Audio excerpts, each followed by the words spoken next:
Spare parts are not available, manuals are not accessible, and necessary updates, software updates are not provided. And the result, consumers are faced to throw away a product that they could have easily been using longer. And that is so annoying, and a lot of citizens complain to us. And I'm so proud that we found a legislative solution to it, the right to repair, which obliges producers to repair their own products, and that gives consumers several tools to repair their purchases themselves. But this logic of extending the lifetime of physical products doesn't apply to video games. And this is the core of the European Citizens Initiative we are talking about today. When you buy a video game that is connected to the publisher online, you actually purchase a license for using it. A license defined by the publisher that potentially can end at any time for any reason.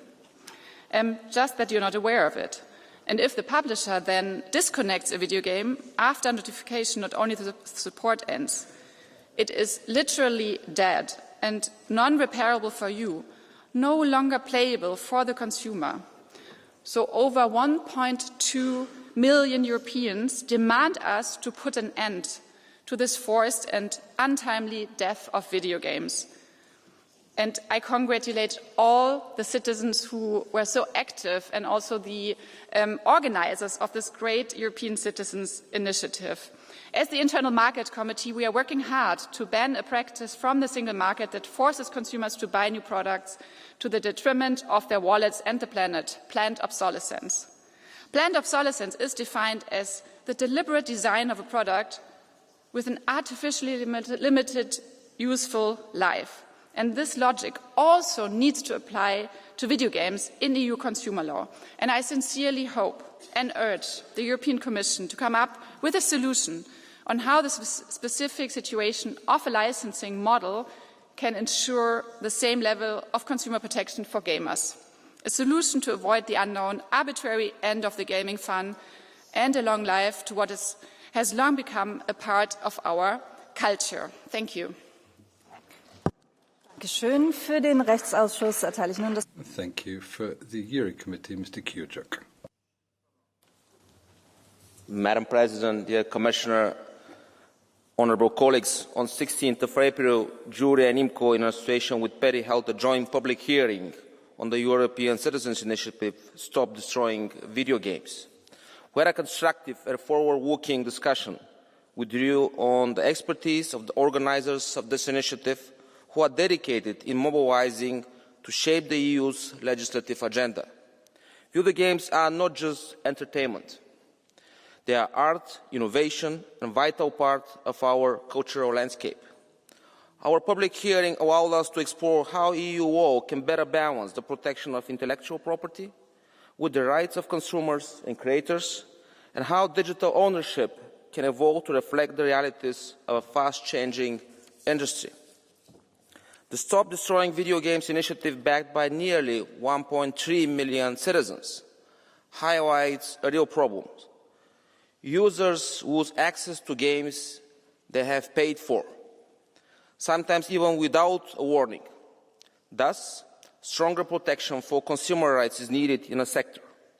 The initiative calls for publishers who sell or license video games to ensure that video games actually are functional and playable for a longer period, with no remote shutdowns unless they first provide consumers viable means to continue playing. But we must also recognize that publishers, especially small startups, depend on sustainable business models to keep creating. They often struggle with rising costs, fragmenting markets, and piracy risks. So, how do we fix this fairly? Several priorities emerged from our hearing, with solutions that take all elements into account. First, fair access to players, coupled with stronger transparency and information obligations for consumers. Second, protection for publishers. Third, clear rules for preservation and achieving solutions. Fourth, a level playing field. Colleagues, this is all about trust. Trust in European creative industry, driving jobs and culture, but also trust in consumer rights that actually work. Thank you. Dankeschön. Thank you very much. Now for the Committee on Petitions, Mr. Rzońca, please. Ladies and gentlemen, on behalf of the Committee of Petitions, I would like to thank the organisers of the European Citizen Initiative Stop Destroying Video Games for presenting this initiative to Parliament. Citizens can participate directly in the European democratic process, contribute to the European legislative debate and call on the Commission to consider taking action in areas falling within the competences of the European Union. The collection of more than 1 million verified signatures across several member states demonstrates the strong engagement of European citizens on these issues. From the perspective of the Committee of Petitions, this initiative reflects concern increasingly raised by European citizens regarding digital products and consumer rights, particularly in situations where legally purchased video games become partially or completely unusable following the shutdown of servers or the termination in online support by publishers. The organisers are calling on the European Commission to examine whether EU legislation should provide safeguards ensuring that video games remain functional even after the end of their commercial life cycle, without imposing an obligation on publishers to provide unlimited technical support. This debate goes beyond the video games sector itself. It concerns consumer protection, transparency and citizen trust in the EU digital single market. The Committee of Petitions encourages the European Commission to respond to this exploitation by considering concrete measures, including, where appropriate, legislative initiatives aimed at strengthening consumer rights in the digital environment. This initiative provides an opportunity to constructive dialogue between consumers, developers, publishers and regulation in order to develop proportionate solutions that ensure both innovation and a high level of consumer protection throughout the European Union. Thank you. Vielen Dank. Nun erhält Thank you very much. And now for the Commission, Commissioner Tzitzikostas.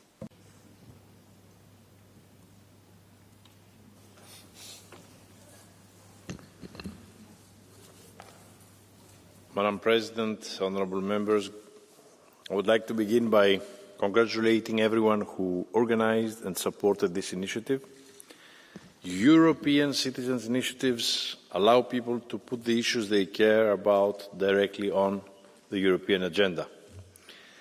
Within 1 year, the ECI obtained nearly 1.3 million validated statements of support from EU citizens and reached required thresholds in a remarkable 24 member states. This is the 14th successful ECI, and successful ECIs have triggered public debate and a number of actions across our Union. Most of you are familiar, of course, with this initiative that we discussed this morning. Let me summarise in just a few words. Video games are a leading creative industry. Its revenues are estimated at 170 billion euros globally and around 22 billion in EU alone. This makes the video game industry worth 7 times the music industry, for example. Playing video games is a regular pastime for 3 in every 4 European citizens. The issue at stake in this ECI is the changing nature of video games. Increasingly, they work as services relying on the game publisher's support. The publishers can, and as the experience shows, do stop supporting their games. This prevents the players from playing them further, even though they may have already paid for them. And this is a complex issue with several implications. Beyond the EU copyright law and consumer rights, it is also about our digital heritage and the sustainable evolution of digital business models.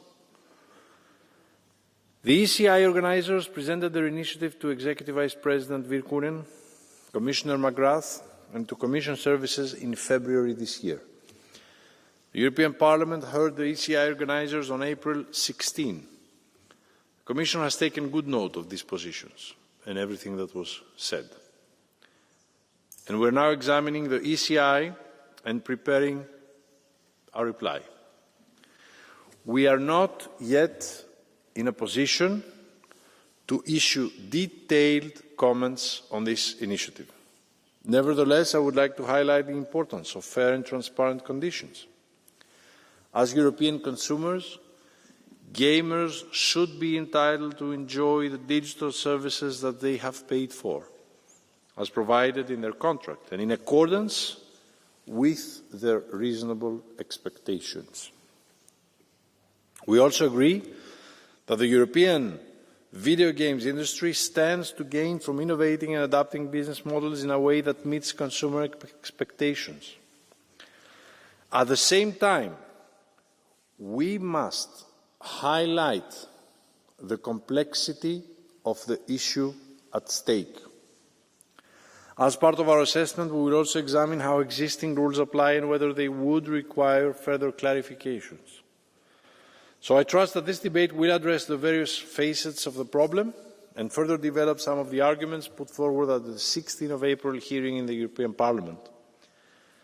The Commission will then finalise its reply in the form of a communication to be presented before the summer. So I'm looking forward to hearing from you today, and I will convey your views to Executive Vice President Virkkunen and Commissioner McGrath. Vielen Dank, Herr Kommissar. Für die EVP. Thank you very much, Commissioner. Now for the EPP, Mr. Arias Echeverría.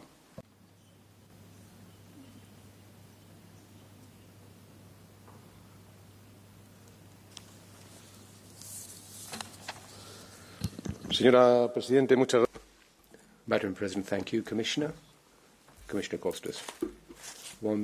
Almost 1.3 million Europeans have signed this European Citizens Initiative, Stop Killing Video Games. This is not just a marginal or symbolic movement.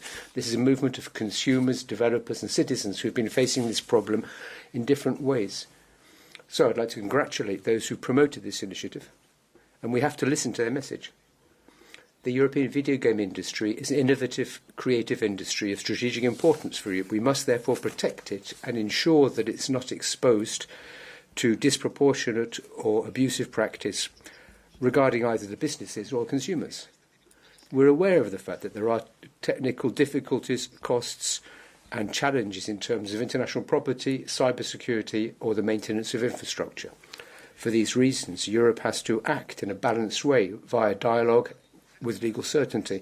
We shouldn't be imposing additional burdens or unnecessary obligations. So we have to look for proportionate solutions which will enable us to avoid the fact that video games become suddenly obsolete without viable alternatives for the users. Commissioner McGrath from the European Commission has maintained contacts with those promoting the initiative. We welcome that. In his proposal, which we've just heard about, he focuses on one key question. European legislation is already sufficient if it's the question is it sufficient if properly applied, or do we need to develop a new legislative framework? That's the main focus, I think. We have to listen carefully, then act in a proportionate way. Europe has already led consumer protection in the digital world. We should do this once again for this, to ensure we have an innovative, strong and competitive industry. As a result, we call on the European Commission to continue its work, seeking balanced solutions in consultation with all the stakeholders. The European People's Party and the European Parliament have already been in contact with the promoters of this initiative And we would, of course, be delighted to work with the Commission in an effort to find balanced, effective solutions serving the interests both of consumers and the European video games industry. Maintaining access to video games is also part of maintaining our culture and our digital heritage in Europe. Thank you for the S&D. Ms. Gómez-López, please. Gracias. Thank you. First and foremost, I'd like to congratulate the people for bringing forward the European Citizens Initiative. This is a tool which allows Europeans to be listened to, but also to allow Europeans to propose a debate such as this one. This is an initiative that has over 1 million signatures, and so therefore it shows that there is a real concern in relation to rights in the digital economy. We have the video game sector, which is a huge economic sector, and millions of people are involved in it, not only as by way of means of entertainment, but also as a creative industry. That's why we need to be concerned and look at how certain businesses use unfair, opaque licenses. They shut down video games remotely, which consumers had already paid for, and so people can't continue to use them. Now, the S&D, we believe that this needs to change, and Commissioner, we like to see a revision of intellectual property rules, and this should be done in relation to the directive on copyright in the single market. I'd also like to speak about protection of minors. This is something that needs to be addressed in the future Digital Fairness Act. We need to ensure there are limits for abusive activity, and also needs to be impact assessments on games which are targeted at young children. Our cultural heritage is important in the digital sector, and we need to make sure that young people are at the heart of this debate. Thank you very much. Thank you for the ECR. Mr. Müller, please. Szanowni Państwo, I don't think anyone in this chamber doubts the fact that we should protect consumer rights, and the European Citizens Initiative on video games is the great example of how citizens can genuinely try to shape their legislation in Europe. Now, the problem of access to games that have been bought is a real problem. When servers are arbitrarily turned off, then consumers lose access to digital assets that they've honestly paid for. And that's something that strikes at faith in or trust in the single market. That's why I would like to express my support to the gamers who are working towards regulation in the digital world. We support this initiative, but at the same time, I would just like to say we need to be cautious not to over-regulate the market. The games market in Europe still needs to be able to develop so that the European sector can continue to grow. So I call on the Commission to be open to this initiative, but to be pragmatic in their approach so that we don't end up with over-regulation, and so that our games market can continue to develop. Thank you. Thank you very much. Now for Renew, Mr. Minchev. Thank you very much, Madam President, dear Mr. Commissioner, dear colleagues. Firstly, let me congratulate the organisers on collecting 1.3 million signatures. That shows that this issue matters to European citizens. Today, a video can easily cost over €70 or more. Imagine paying for a game only for the publisher to switch it off forever in a couple of months after that. No access, no ownership, gone. Most people would call that unfair. And this is not only about consumer rights. Video games are also about culture. They build communities, develop creativity, develop skills, and form part of Europe's digital cultural heritage. When you buy a book or a board game, you don't expect it to disappear overnight. Why should we accept that in the digital world? And we know that technical solutions exist. Some games continue working even after official support ends. It's about keeping games playable, about responsibility towards consumers. They deserve transparency and legal certainty. This is why the Commission should look for a balanced solution for consumers, publishers and game developers and address this gap in the upcoming Digital Fairness Act. Thank you. Vielen Dank. Thank you very much. And now for the Greens, Ms. Gregorová. Dear colleagues, nearly 1.3 million Europeans signed the Stop Destroying Video Games initiative. They deserve our serious engagement and they deserve it in good faith. Let me be clear about what this initiative asks. When a company ends support for a game that people have already bought and paid for, it must leave that game in a working state, rather than reaching into our devices and switching it off. It does not ask for free service forever. It does not ask for endless updates. It asks that what we paid for cannot be deliberately destroyed. So I am happy to hear from you, Commissioner. You take it seriously. However, at the last 3 public hearings, Mr. Abamonte, on behalf of the Commission, repeated the arguments of a handful of the largest publishers, almost word for word. That always online is simply a technical necessity, that this is really a copyright question, that consumer rights must somehow be removed for consumer safety. Dear Commission, these arguments do not reflect how games actually work, and they do not reflect what these citizens are asking for. Players have kept Counter-Strike and Minecraft running on their servers for over a decade, which means that the only thing standing between a paid-for game and its destruction is not technology, it is a business decision. If the Commission really would believe these arguments, then buying isn't owning, and piracy isn't stealing, and as a pirate last time I checked, you disagreed with those statements. Thank you. Vielen Dank. Für die Thank you very much. For the left, Ms. Chaibi, please. Merci, Madame la Présidente. Thank you, President. Colleagues, Commissioner, just imagine on Sunday evening you want to spend the evening at home, you sit down in favour of your favourite film, which you've purchased, and suddenly the screen goes blank. The film has been deactivated remotely because it's no longer profitable. This would be unthinkable for films, but this is exactly what's happening to video games, Concord and many others. Players have paid for these, and suddenly, overnight, they disappear. No explanation, no compensation. Theatre, graphics, music, graphic artists, composers, scenarios. All of those artists who've spent thousands and thousands of hours of creativity and passion have seen their work go up in a puff of smoke. This is part of our cultural heritage, which is being deleted.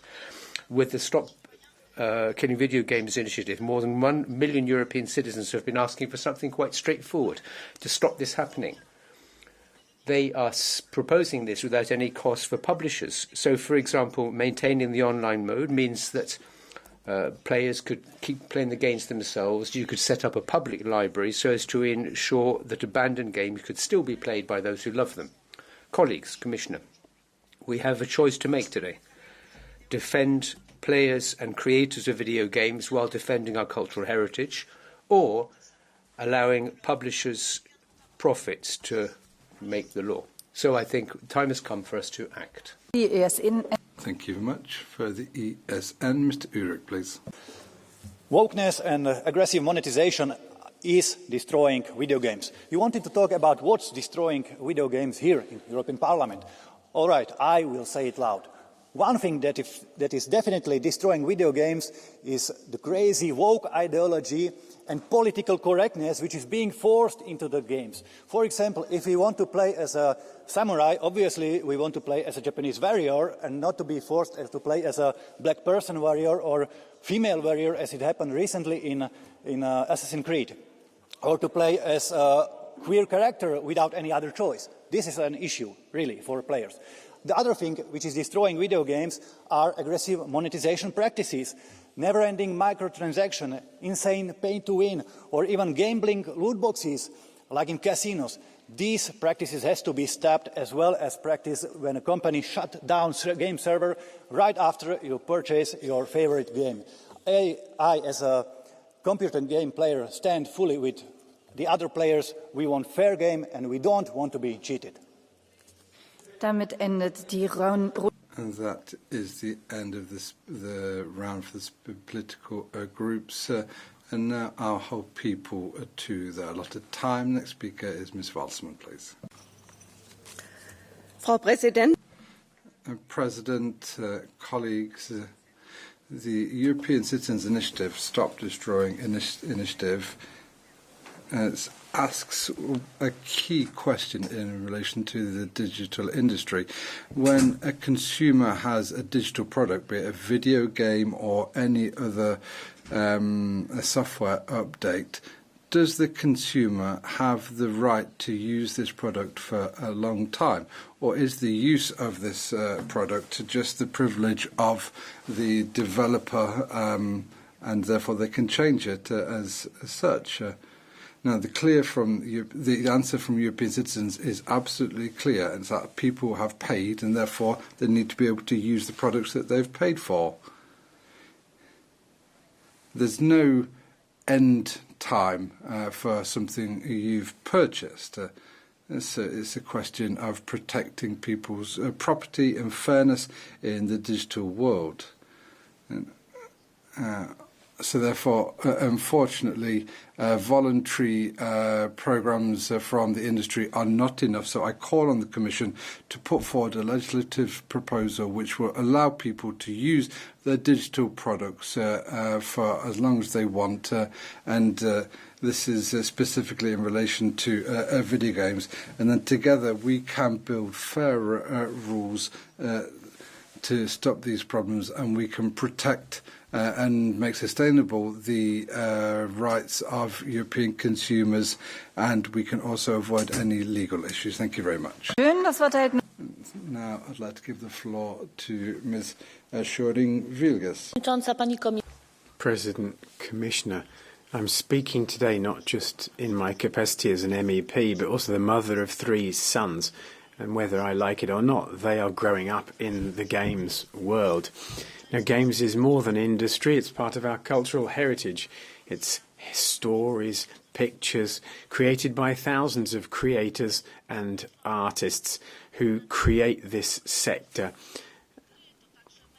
Games are a medium that allow young people to learn about other cultures and history, and sometimes they're more engaging than other forms of education. So we should consider games as a cultural good, protect them, and not just allow them to disappear because of market-based or technology-based decisions. We have to protect, the treaties mean we have to protect consumers, and that means not just for temporary services, games should be permanent. Consumers should be allowed to own what they have bought, and that's why I support this initiative. Thank you very much. Now the next speaker is Mr. Krutílek.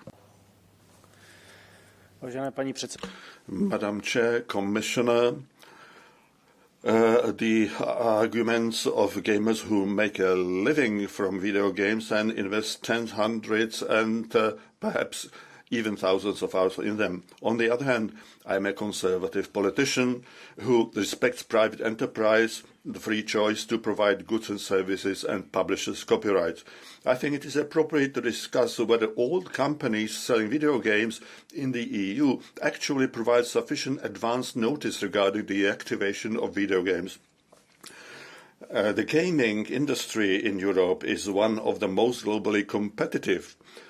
We have top-notch developers and great and successful games, many of them even from the Czech Republic. We should therefore focus above all on ensuring that the gaming industry has the best possible conditions for its future development. By colleague Gregorová, please. 93. No, 57. Děkuji moc, zeptám se v češtině. Thank you very much. I understand that you are a conservative politician, and that's why you protect private property. So if you buy something, then it's yours. So why don't you respect the same thing in case of the video games? I believe that I do not buy a house or something physical, only a license for playing a game. And that's why I want rules that will be clear both for the producers and also for the purchasers of the licenses. Nächstes erhält das Wort die Kollegin Ní Mhurchú. Thank you. The next speaker is Ms. Ní Mhurchú. Thank you, Commissioner and President. These games tell stories and they are part of our culture.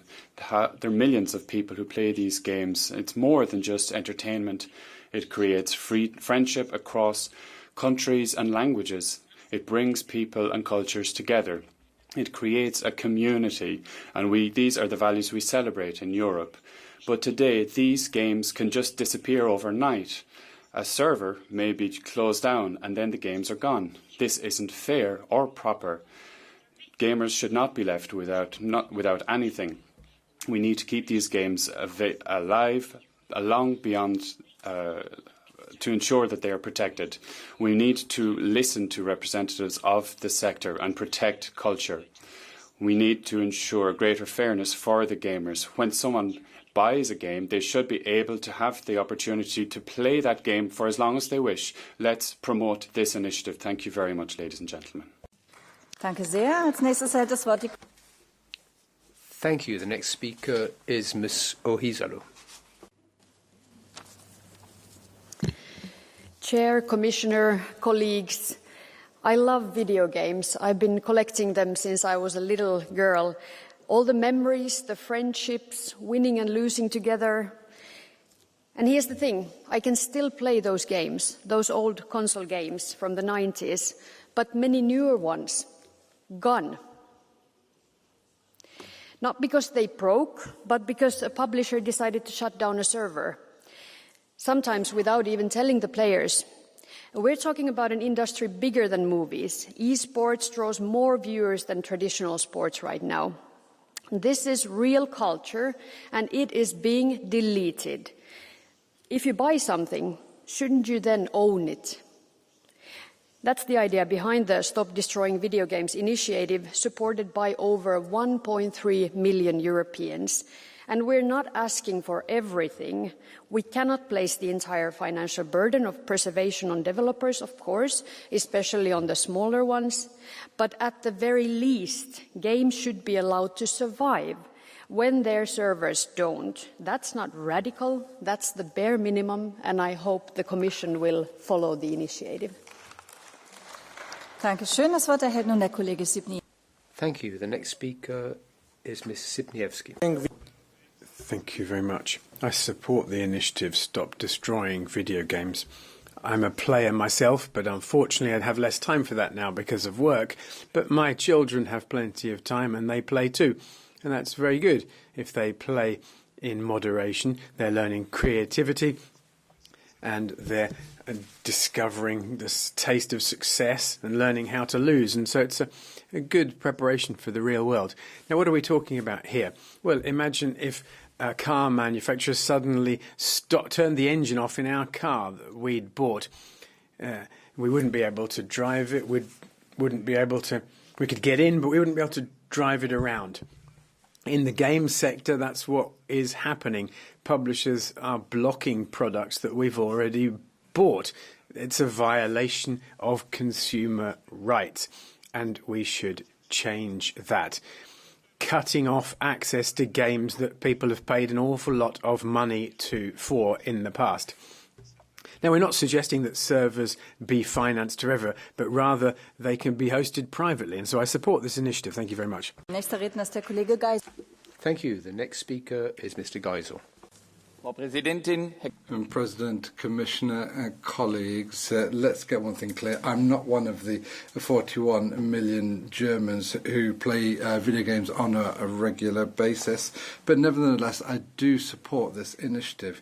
If you purchase a license for a video game, you clearly understand that you can play that game for as long as you want. If you buy a book, then you don't expect the publisher to come around your house and take it back off your bookshelf a couple of years later.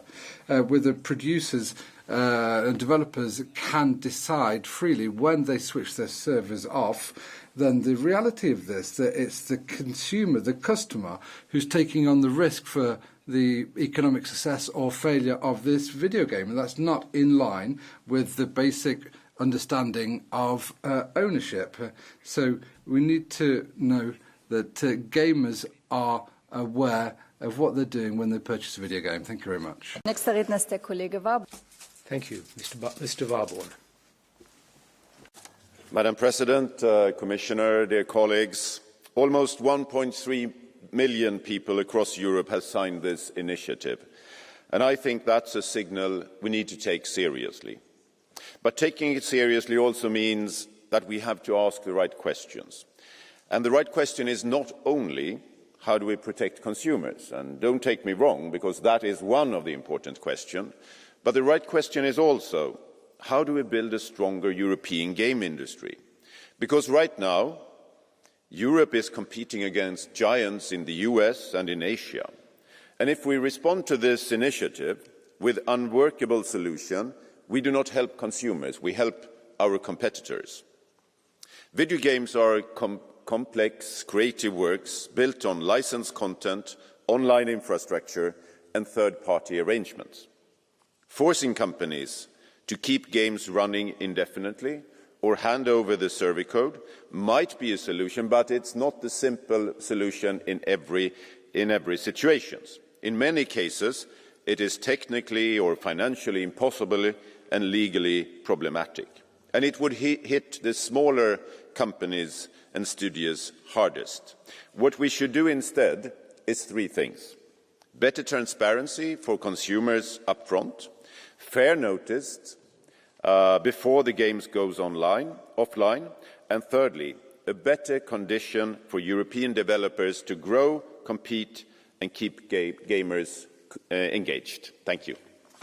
Dear colleague Warborn, there is a green card by colleague Vieira. Do you accept it? Yes. A green card. I'm sorry, a blue card. We love green cards. Yes, she's from the Greens. Okay. So a blue card from a Green. Thank you very much, Chair.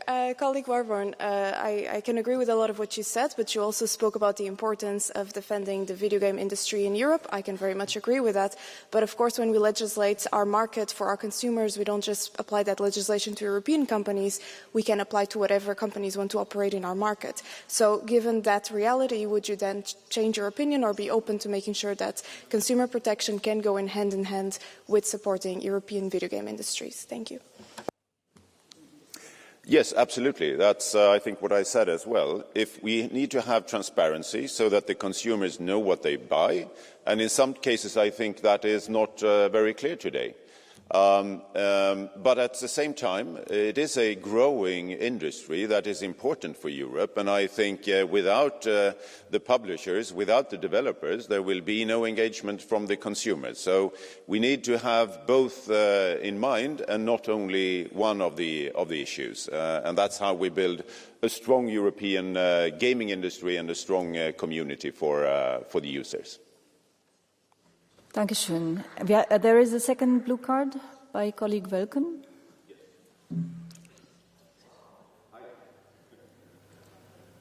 I had to go to my place because I left my card here. So thank you very much for your speech. I just simply have one question. What do you tell European publishers like CD Projekt Red who actively support this initiative by arguing that they don't want it? So I think there are many publishers in Europe who know that they build a community and they do not want to disappoint them, and they know that they need customers happy. So what do you tell publishers from Europe that you are not fully supporting this initiative? I think you're absolutely right in this. And the thing is that all publishers are not the same. They have different business models, they work differently, and that's why if we do any regulation, we have to take every different companies into play. We have this think small principle in the European Union when we do our legislation, and that means that we have to cater for not least the smallest ones. And I'm afraid that if we have too hard regulation on this area, then we will not have European publishers there, and that will be at the loss, of course, of the businesses, but also of the consumers. Dankeschön. Dann kommen wir zur nächsten Redner. Thank you. The next speaker is Ms. Mendia. Gracias, Presidenta. Thank you, President. Commissioner, imagine you buy an e-book and then years later you you can't read it, someone's decided to deactivate it. This is what happens today with lots of video games. Video games are part of the daily lives of millions of households around Europe. They create talent, innovation, jobs and creativity. They also create cultural heritage in Europe. Europe cannot allow this digital culture to disappear because it's no longer profitable. If you buy a video game, you have a right to know how long you will be able to use it for and what happens if this service disappears. This debate is not against innovation or the sector, it's defending transparency, consumer rights and digital heritage. So we ask the Commission to act, listening to gamers and not only the industry. The Digital Fairness Act protects consumers and we need to ensure protect the youngest against abusive practices. Video games are part of our culture and Europe has a responsibility to protect innovation and people. Thank you very much. Dankeschön. Das Wort erhält nun der Kollege Van Lanschot. Thank you, Mr. Van Lanschot.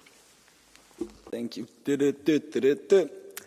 As a young boy, 30 years ago, the most important decision for me was Bulbasaur, Charmander or Squirtle. I loved playing Pokemon and wanted to be the very best. 30 years later, if I go to my mom's attic, pull out my old Game Boy and put in some new batteries, boom, Professor Oak is telling me to pick my starter. Charmander all the way. But today, too many video games will not work 30 years later. They might not even work 30 days later. Despite games being sold with no expiry date, the moment the game makers decide to shut down support, these games become unplayable. Game over, no Charmeleon. It's bad for all lovers of games, as the 1.2 million people signing this petition to stop destroying video games shows. Our laws and game industry should learn something from Charizard and evolve. Stop remote disabling and keep games playable so gamers who want to be the very best can actually catch them all. Thank you. Vielen Dank. Der nächste Redner ist der Kollege. Thank you. The next speaker is Mr. Wölken. Frau Präsidentin, sehr geehrter Herr Kommissar. Madam President, Commissioner, ladies and gentlemen. So the disabling of products which intervenes for televisions, computers, the right to repair is also being done away with. However, this practice has been spreading to digital media in recent years. Publishers of video games are able to decide at any moment to disable access to a game which has been purchased by a consumer despite the passion, time and creativity which has been invested in those games and the fact that communities built up around them. Unfortunately, this disabling is particularly widespread if a successor title is about to replace it. So, is this practice legal? For the time being, yes, but it's completely unfair. This is why 1.3 million citizens have quite rightly called on us to act. Commissioner, I must say I'm rather disappointed by what you had to say. You say that you see the problem, but we're still lacking any suggestions as to practical action. The problem is that we seem to be seeing video games as digital service rather than a digital product that people are passionate about. So we have to say to those passionate people, we're going to ensure that you're entitled to play this game as long as you like. You paid for it after all. Es gibt eine Blue Card. Mr. Wölken, a blue card from Ms. Ohisalo. 54.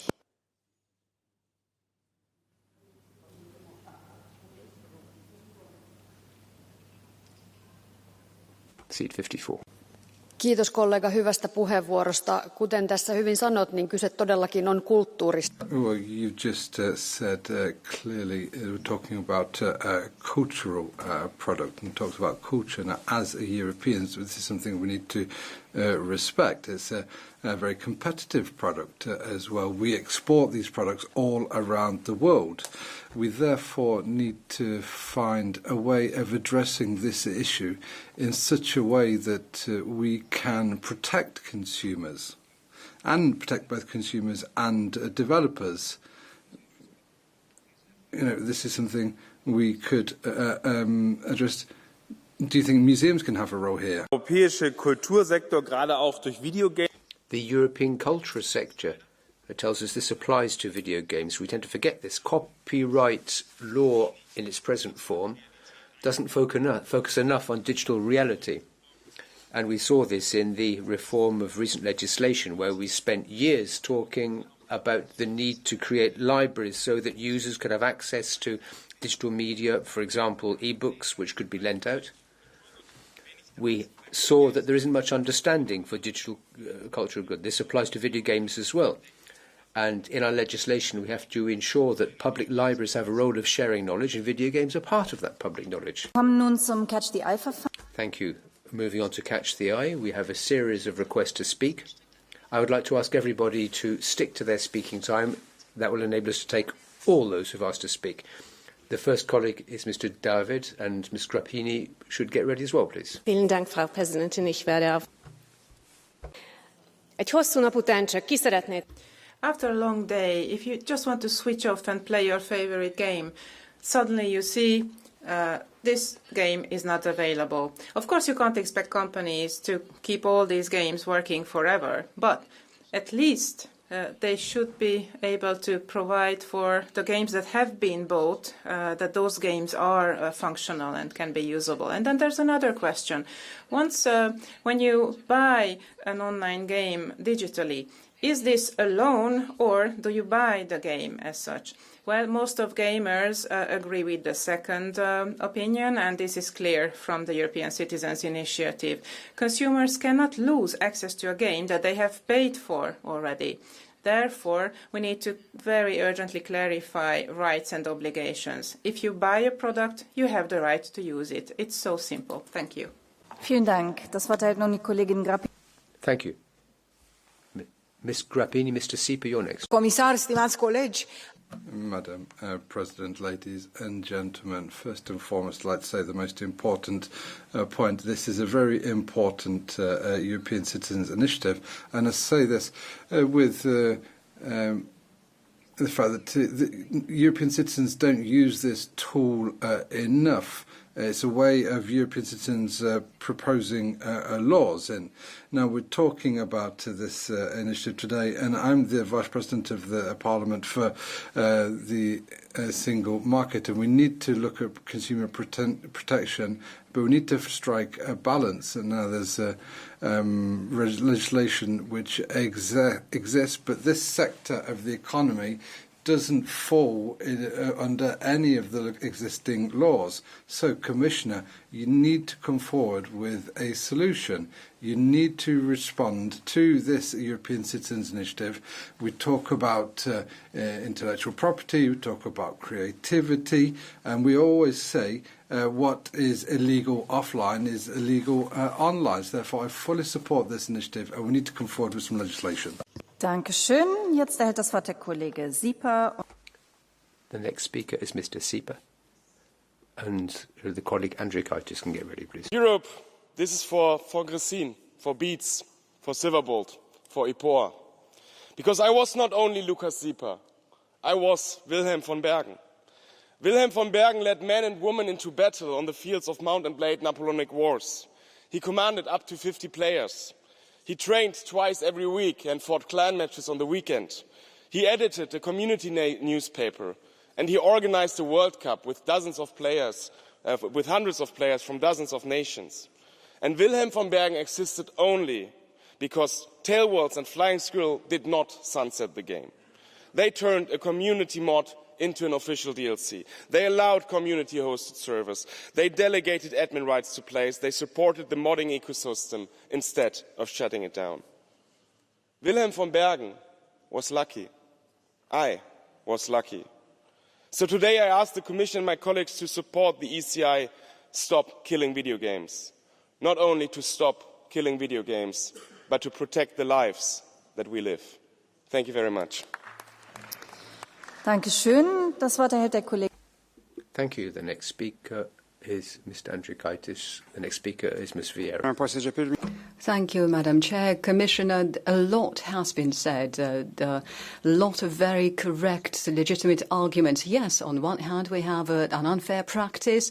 On the other hand, we also have the business model, because they're looking for new clients and new players, or gamers all the time. And in some cases, we can also talk about the problem of piracy. But let's not forget that there are consumer rights. There is also cultural digital heritage. And we need to find the right balance. Those are the games that have a long-term value need to be protected. Then when you're thinking about minors, you're going to carry out an impact assessment. So please pay special attention to minors, to how video games affect minors, because they're very vulnerable and they become easily addicted to video games. And as a former commissioner responsible for health, I would like to draw your attention to that problem. Thank you. Dankeschön. Thank you. Ms. Vieira, followed by our colleague Konečná. Thank you very much. The Commissioner said that he understands the problem, and I'm glad to hear that, but that the Commission is not ready to present a solution quite yet. That's okay. We've waited many years for many amazing video games to come about, and we've also sometimes waited many years for great European laws to come. I just hope we don't have to wait as long as we've been waiting for GTA 6 to see a proposal from the Commission. And today we've spoken a lot about loving video games, but we also love in this House is democracy and citizens' rights to have their needs and their views and their desires expressed. And this is not just about 1.3 million signing a petition. After our committee meeting, I received dozens of emails from people saying, this is the first time I've watched the European Parliament speak and I agree with you. I've received emails from around the world of people saying, I want to see the EU lead on this. We might have not been quoted on Le Monde or Euractiv, but we were on the Twitch streams, we were on the subreddits. We were reaching citizens where they are, and this is really what citizens care about. So I am really proud to support this initiative, and I deeply, deeply hope that the Commission will come forward with a proposal. Thank you. Dankeschön. Das Wort erhält nun die Kollegin Konečná. Thank you. The next speaker, our colleague Konečná. Děkuji, paní předsedkyně. Thank you, Madam Chair. Dear colleagues, the situation that you buy a product and after a time it's dead and you have not been told in advance. And it sounds like a disaster. We would hardly tolerate something like that, and yet it's the reality in the video game industry. Most video games that require a constant internet connection become completely inaccessible to players who paid for them the moment the publisher decides to shut down the servers. Even if the game has a single-player mode, it becomes inaccessible. I fully understand that when you pay for something, you want to access it, especially if you had no way of knowing that after years, months, or even weeks later, you would be denied access. I fully support the citizen initiative Stop the Destruction of Video Games, and I hope that the Commission will take a similar stance and propose ways to protect players' rights and the cultural heritage that video games represent. Video games publishers must ensure that their games remain available in some form even after the shutdown of their servers. Otherwise, they are not allowed to keep their money. Gracias, Presidenta. Si compro un libro, nadie puede entrar. Thank you, Madam President. If you buy a book, within 5 years later, somebody can't come to my house, take it out of my bookshelf and destroy it so nobody can read it. If somebody wants to keep a copy of a film which was important in their life, we can't accept them having that taken away. That might seem unlikely for music or films, but this happens with video games. Video games are also part of our culture, a part of our collective memory. Many people want to be able to carry on playing those games 10, 20, 30 years later, to teach their children to play or share them with future generations. More than 1.2 million citizens are not asking for the earth, they're just asking for something reasonable. That's to say, a video game which they've purchased legally not be subject to destruction and continues to be something which is useful and can be played. Games are part of our culture. This is why we have to listen to and promote this initiative to stop killing video games. We want to see a legislative response to that. Thank you. Thank you very much. Back to you now, Commissioner.